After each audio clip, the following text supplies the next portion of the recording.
né? Não foi fácil, não está sendo fácil, né? Ontem estivemos juntos, logo que soubemos da notícia, foi uma noite muito dura, né? Hoje pela manhã, também respeitando, né, esse pedido da família, sem poder se posicionar, esperando esse momento, né? Reunindo todos os amigos agora, e eu perdi mais que um colega de trabalho, perdi um amigo de verdade. Todos nós perdemos esse amigo aqui, ó. O Voltaire, eu quero falar um pouquinho dele, o quanto ele era bom profissional, todo mundo sabia. Isso não é... Agora, o quanto ele era generoso, o quanto ele estendia a mão. E se hoje eu sou apresentador, é porque comecei como repórter com o Voltaire Porto. Então, estou saindo agora, deixar você na condição do programa e vou para o velório. Até mais, semana.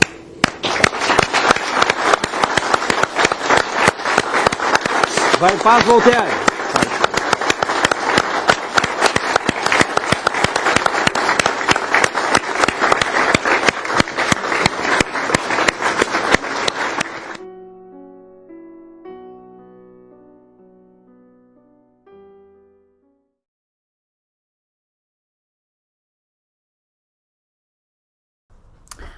Bom, eu sou mãe de 3, né? Tenho 35 anos, completados agora dia 10. Sou formada em Direito, né? Tô hoje exclusivamente mãe, dedicada, né, exclusivamente para os meus filhos. E passando por essa dificuldade aí, né, esse trauma, né, que aconteceu com o meu marido, né, o pai dos meus filhos, o Voltaire Lamaison Porto, um jornalista renomado, um profissional muito dedicado, apaixonado pela profissão, pelos filhos e uma pessoa extremamente carismática e amada por todos, pelo público que ele cativou durante todos os anos em que ele atuou na área do jornalismo, tanto na TV quanto na rádio. E, infelizmente, hoje eu tô vivendo um dia após o outro, né, tentando suprir a minha dor e a dos meus filhos, diariamente. Conta pra nós, assim, como vocês se conheceram, a história de romance de vocês. Então, eu trabalhava no fórum. Na época, estava sendo o julgamento do Paulão da Conceição. Nossa.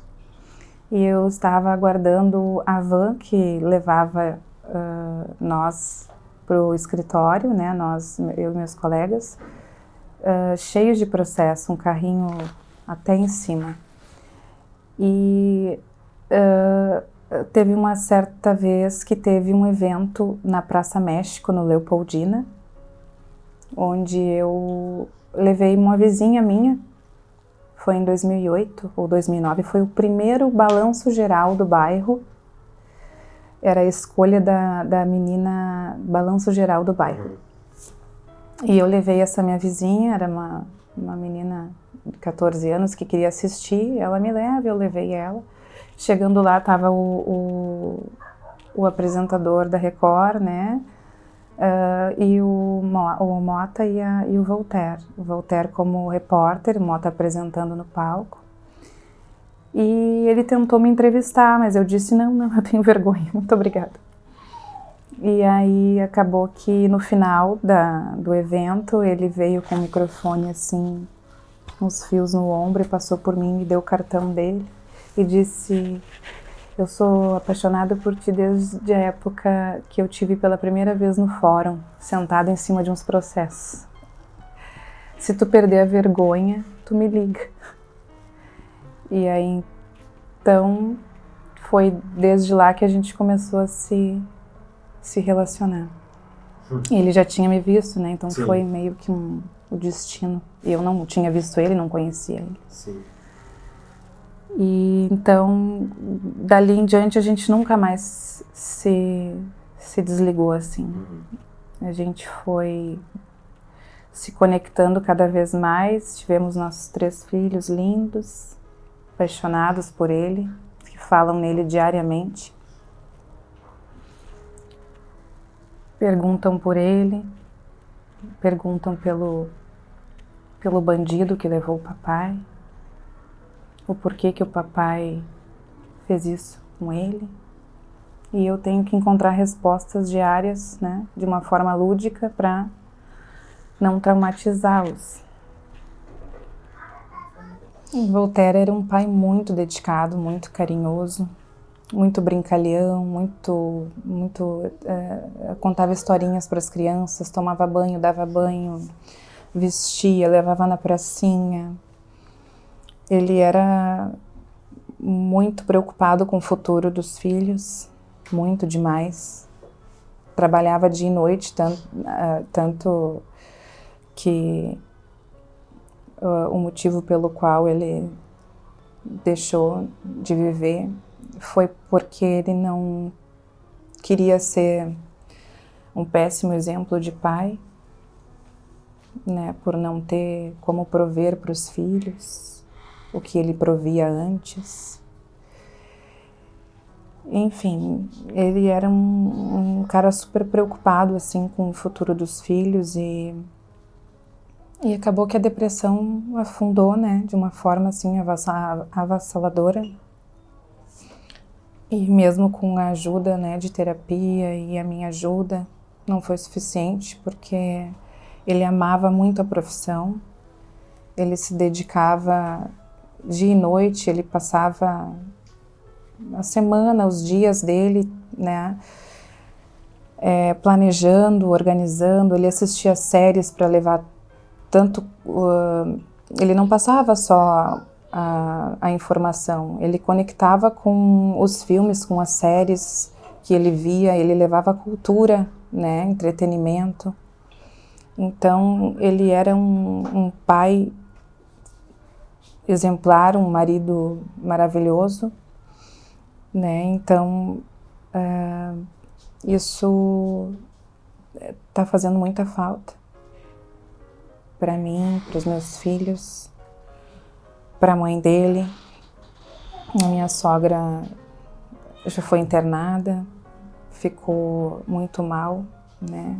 Eu tive que me segurar, tomar medicação para dar conta de criar os nossos filhos, né?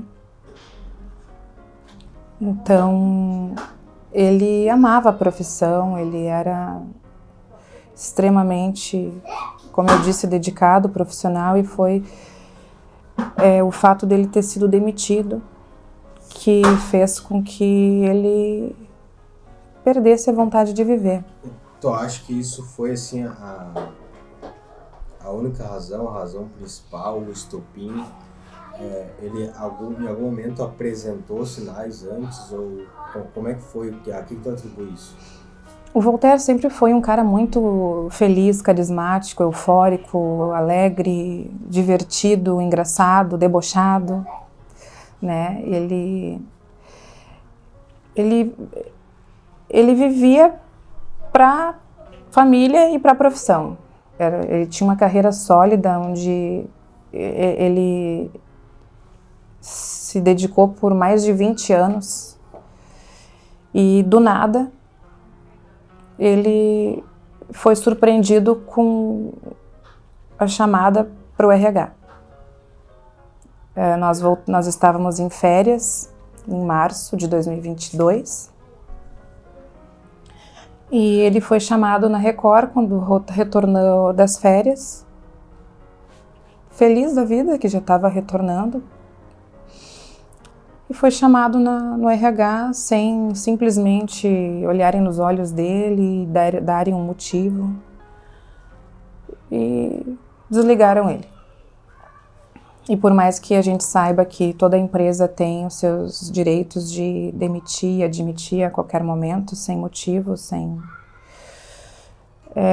foi um baque para ele, para todos, né?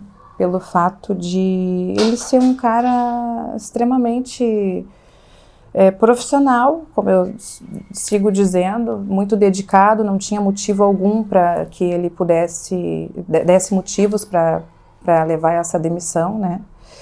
Então foi assim um baque muito grande, E ele não superava, de forma alguma ele não aceitava isso, era a realização profissional e financeira dele, né? Até porque nós tínhamos 3 filhos para criar,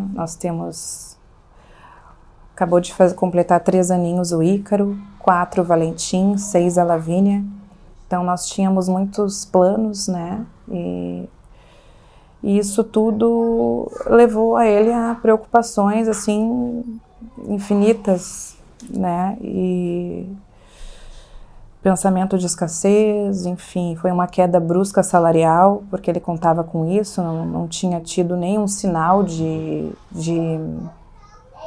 desinteresse da Record por né, parte dele como profissional. Então, para ele estava tudo certo, um cara que estava dando audiência, uma ótima audiência, levava cultura e entretenimento. Ele criou aquele programa do puro chucrismo, puro bagualismo do zero. Ele começou com um latão, levar CTGs, começou a entrar em contato com os food trucks, ele entrava em contato com os mercadinhos, pegava o dojinho, o carmangui, andava pela cidade, passava por dentro das vilas, cumprimentando todo mundo. E todo mundo querendo ser parceiro para... Não, eu te dou a carne, o outro, não, eu te dou as bebidas, e não, eu levo... Aí começou a crescer de uma forma assim estrondosa, foi levantado um piquete lindo, maravilhoso na Record, fábrica de brinquedos, doou brinquedos que ele conseguiu, colocou dentro da Record.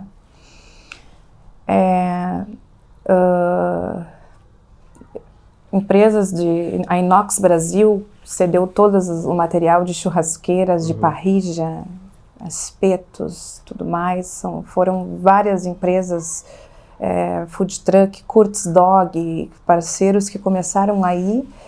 E claro que todos eles estavam ali, né, para colaborar com aquele programa, né, para fomentar a cultura, e em contrapartida estavam ali na Record, né.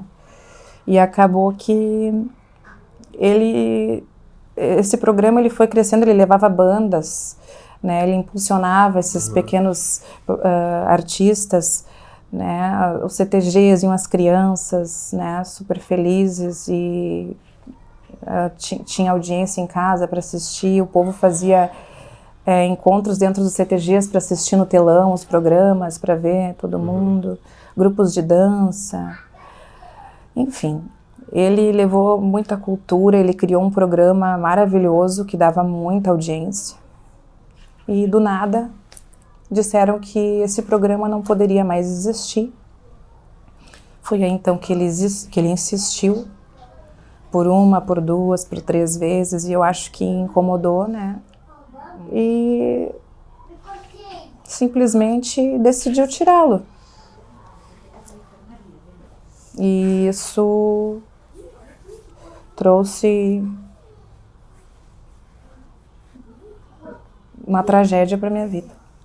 E agora, porque você pediu, insistiu e exigiu, ele voltou, especialmente para você, telespectador da Record, o puro chucrismo, o puro bagualismo. Abre a gaita, gaiteiro, e me dá uma trilha sonora, porque só hoje.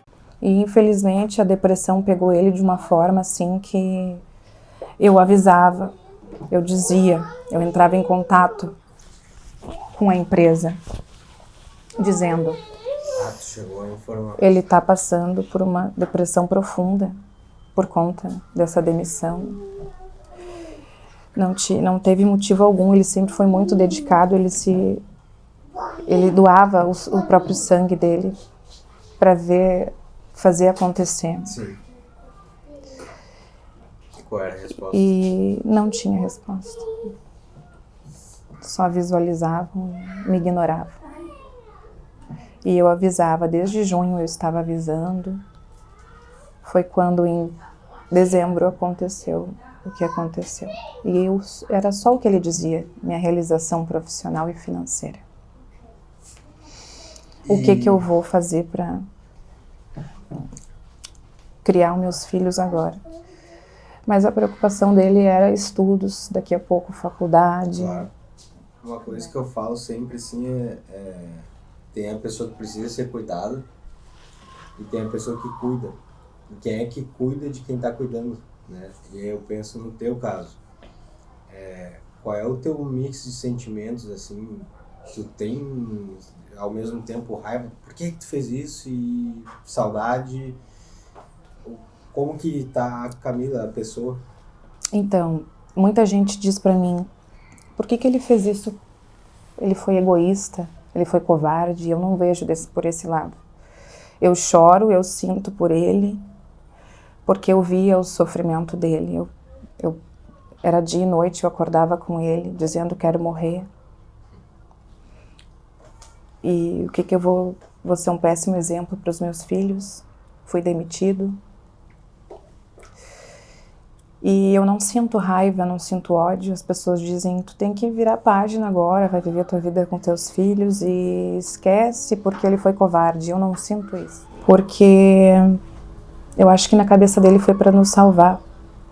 E eu na minha cabeça não estava me tocando do que... ele estava com aquilo, eu quero morrer, uma depressão profunda e tudo mais. Eu ali com ele, cara, nós temos nossos filhos, eles têm saúde, acabou, não existe mais a empresa, tu já conquistou tudo, nós já conquistamos tudo, a gente não precisa, tu não precisa mais de trabalhar.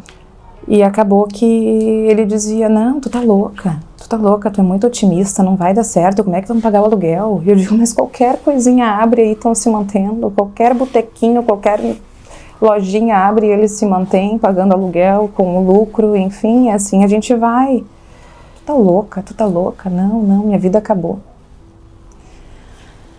E então ele não queria mais viver, porque as portas se fecharam. E quando as portas se fecharam, as pessoas se afastaram e ele se sentiu muito isolado, muito sozinho. Ele me disse, eu acho que é falta de socialização. Eu digo, mas então vamos socializar. Liga para os seus amigos. Vivia gente aqui em casa fazendo churrasco. Todos sumiram. E infelizmente as pessoas, elas não têm empatia. Eles querem participar dos momentos bons, né? Quando a gente está numa pior, as pessoas se afastam. Infelizmente foram poucas as pessoas que se mantiveram no nosso lado, que estenderam a mão, se preocuparam com as crianças. E eu tô aí agora, tentando superar, né? Que isso nunca vai ser superado, mas fazer igual eu não poderia, já pensei, mas não posso fazer isso, traumatizar 3 serzinhos, né, inocentes, porque eu tenho que ter responsabilidade, né, como mãe, responsabilidade afetiva e, enfim, fazendo isso eu vou estar criando mais 3 serzinhos com problemáticas, né, que possam vir também fazer igual futuramente. Então eu tenho que dar muito apoio, muita força, trazer, amar, que foi o que o psicólogo disse, o melhor antídoto para que os teus filhos não tenham nenhum tipo de pensamento negativo é amar, carinho, afeto, proteção. E é o que eu tenho tentado diariamente, né? Apesar de muitas vezes eu me sentir também mal, para baixo, não ter forças. Eu tenho que tirar forças. Como que ele foi atendido pelos médicos, psicólogos, psiquiatras? Eu acho que isso é um ponto muito importante. Infelizmente, as pessoas hoje elas se formam, parece que, não generalizo, mas muitas se formam em busca da realização financeira, né? Tão somente, e não pelo amor à profissão em ajudar o próximo, né? O enfermeiro para ajudar o enfermo, né? O advogado para ajudar quem precisa de questões jurídicas, enfim, toda e qualquer profissão. Hoje a gente a gente é conduzida para a faculdade porque remunera bem, né? Porque tu vai ter um status. E claro que isso é importante até para a sobrevivência, enfim, né? A gente precisa do salário e tudo mais. Hoje a gente vive num cenário muito crítico, né? Tudo muito caro, inflação.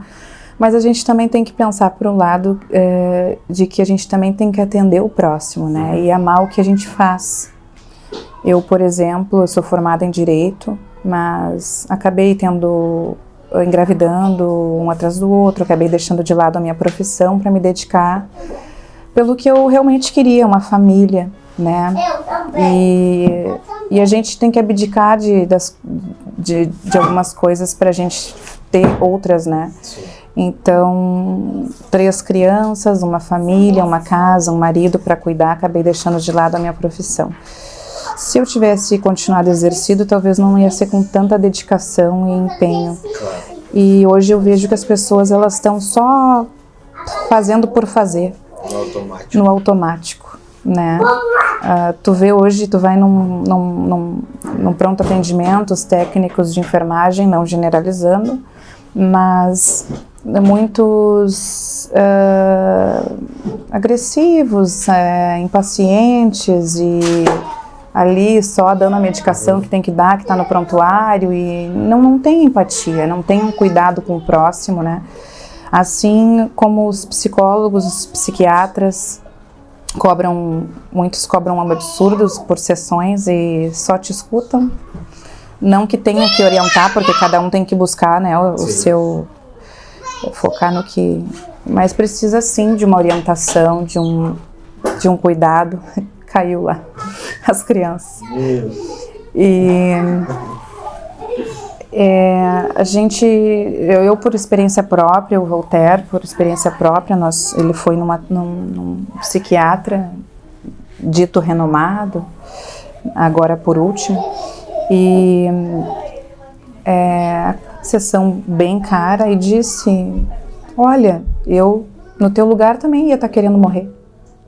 Daqui a pouco aparece outra coisa, vai ficar tudo bem, toma um Rivotril aqui. Mais ou menos assim. E eu acho que essa questão da depressão ela é muito mais delicada, tu tem que acolher a pessoa, né? Tem que dar um colo, né? Porque o que a pessoa busca é um entendimento, um acolhimento, às vezes não das pessoas próximas a dela. Ela precisa de uma percepção de fora, de alguém que vá dar uma orientação, ter um cuidado, um carinho, né, de um especialista que realmente entende da área, né. E no dia que o Voltaire resolveu nos deixar, nós tivemos uma terapia juntos, nós estávamos tendo juntos a terapia já há alguns meses, e uma médica muito, como que eu posso dizer, indelicada e de forma muito ríspida, disse para ele, tu tá adoecendo toda a tua família, eu vou trocar tua medicação. Como assim? Tu tá dizendo que tu quer morrer? Vai procurar outro trabalho. Não tem esse, tem vários outros. Então, é assim, de uma indelicadeza, de uma falta de responsabilidade afetiva e profissional da parte dela, né? Que colaborou. Com certeza, com o quadro depressivo que ele estava, com todas as preocupações e todos os acontecimentos, esse martelada final de uma dita profissional. Onde ele foi buscar ajuda. Onde ele foi buscar ajuda, ele recebeu essa paulada. Tu tá adoecendo toda a tua família. Ele entendeu, por consequência, que ele era um problema na vida. Ele era um problema. Então, tudo colaborou. A falta de empatia dos profissionais, a falta de responsabilidade financeira, profissional e, enfim, né? Eu tenho tentado me tratar, muitas vezes eu tenho tido me desabo, né? Fico sem forças, mas também tem muito julgamento, muita, né? Porque tu tem 3 filhos, tu tem que cuidar, tu tem que, né? Então é como tu disse, quem cuida também precisa ser cuidada, né? E claro, eu sou adulta, né? Tenho 35 anos, completei agora dia 10, e eu tenho, como eu digo, já tenho metade de 70. Então eu tenho que ter responsabilidade, ter força para criar, amar, cuidar dos 3 anjinhos que ele me deu. E sim, no começo eu emagreci 12 quilos, fiquei muito abalada, demais, até pouco tempo. Enfim, eu tô me tratando, fazendo terapia, tô levando os filhos também. Eles falam diariamente no pai, querem enxergar o papai na lua. O Valentim pede para eu comprar um binóculo para que ele consiga encontrar o papai. Ele pergunta: como é que o papai subiu lá? Eu quero ir lá, mamãe. O Ícaro, o bebê, pergunta: cadê o papai? Papai tá melhor? Papai tá melhor, mamãe? E eu digo: papai tá, filho, ele tá lá no céu cuidando da gente. E ele tá muito orgulhoso de vocês aqui, que vocês estão na escola. E é dessa forma, assim, lúdica que eu tento conduzir, né? Do papai na estrelinha, papai foi pro céu, e o Valentim insiste porque o episódio, a tragédia, aconteceu dentro da nossa casa, né? No interior da nossa sala, ali numa escada. Aqui. Na nossa casa, onde a gente morava, que a gente acabou abandonando, né? No dia da tragédia a gente acabou saindo, porque não tem condições de retornar lá. Até tentei, tento, né? Meus filhos, todos eles nasceram lá, a nossa vida foi lá. E penso em reformar, mudar tudo, mas é impossível a cena assim que vem na minha cabeça. Até hoje, né?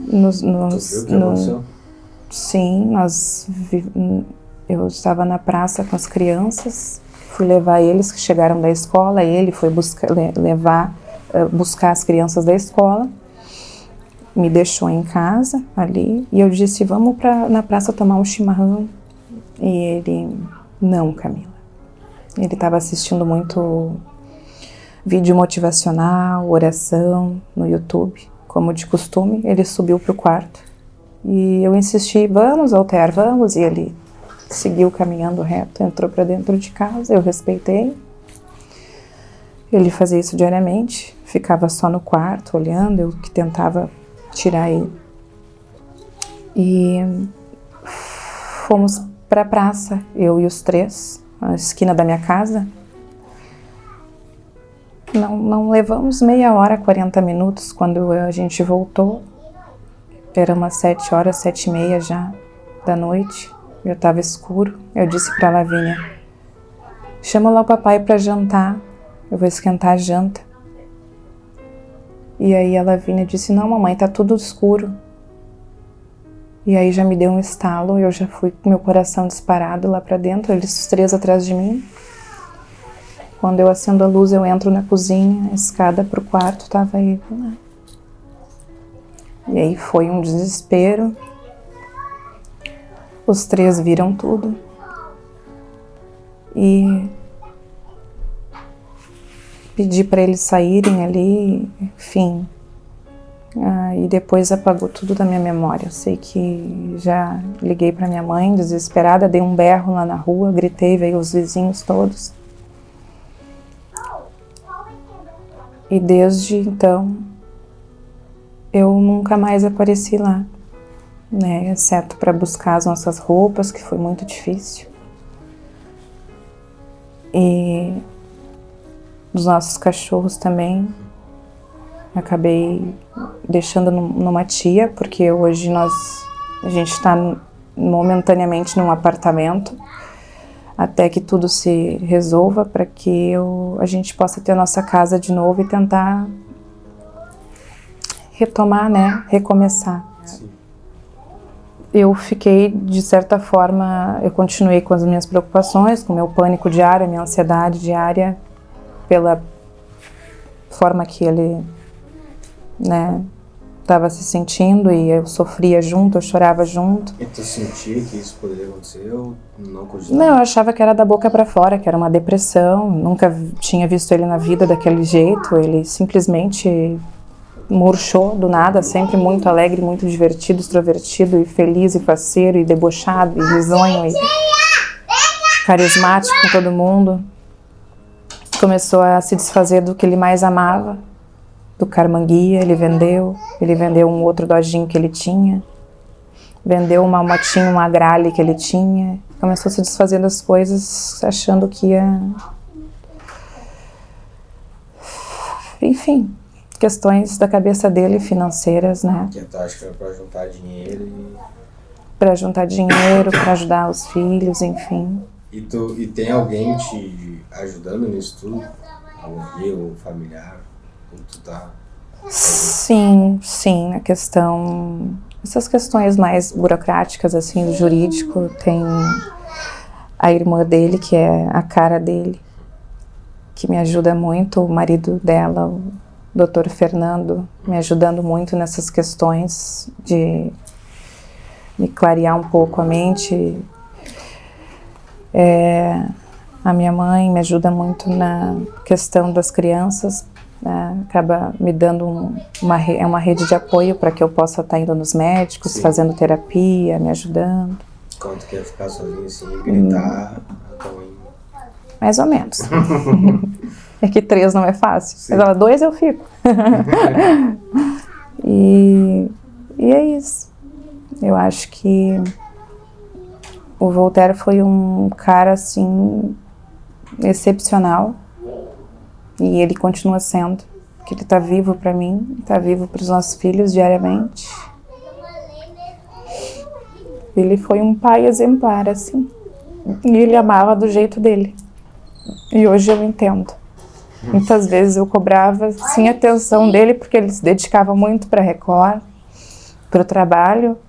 E eu dizia, vamos sair, vamos ficar com nossos filhos. E ele, não, eu tenho que resolver isso. Eu digo, mas é só sábado. Que era a profissão dele, né? E eu não tenho raiva, não tenho rancor, não tenho ódio. Ele é o meu amor. Eu não consigo viver mais assim, sem... Todos os dias eu pego o carro para levar as crianças para a escola, né? Ele no meu pensamento é dia e noite. E só me dizem que é o tempo. Isso? Sinto, Sente a presença dele? Sinto, às vezes de madrugada eu acordo, eu fico com medo de abrir os olhos, mas eu sinto que eu amo muito ele, que eu tô cuidando dos nossos filhos. Filho. E que eu nunca vou deixar apagar a memória dele, que ele vai estar sempre vivo. Que no que depender de mim eu vou estar sempre mostrando para todo mundo que ele existe ainda. Então, o que eu tenho de alerta, assim, é para que as pessoas fiquem atentas, né, assim, no que puder, leva para um profissional, né, adequado, assim, alguém que vá ajudar, porque a gente acaba ficando sem norte, sem saber o que fazer. E por mais que eu tentei, que eu levei, os profissionais não estavam preparados. Procurei ajuda, fui lá correndo no posto. E eu disse, olha, ele fez isso, eu tô apavorada. Então, tu vai e leva ele lá. A enfermeira me disse, leva lá nesse local. Eu fui, levei lá nesse local. E lá nesse local disseram, tá, espera ali fora que eu vou falar com a doutora. E só tem memórias boas dele. Ele sempre foi muito querido por todos. Muito calmo, muito tranquilo, muito reservado. Nunca abusou se beneficiou da popularidade que ele tinha. Nunca. Sempre muito correto, muito justo e muito inocente, porque ele acreditava. E muito inocente. Ele acreditava nas pessoas e muitas vezes só queriam tirar um proveito. Então, é isso. Ele foi uma pessoa espetacular. Eu tinha 3 aninhos, eu tinha 20, 21, 22, 23. Beijo. Te amo, papai. Te amo, papai. Nós te amamos muito pra sempre. Eu também.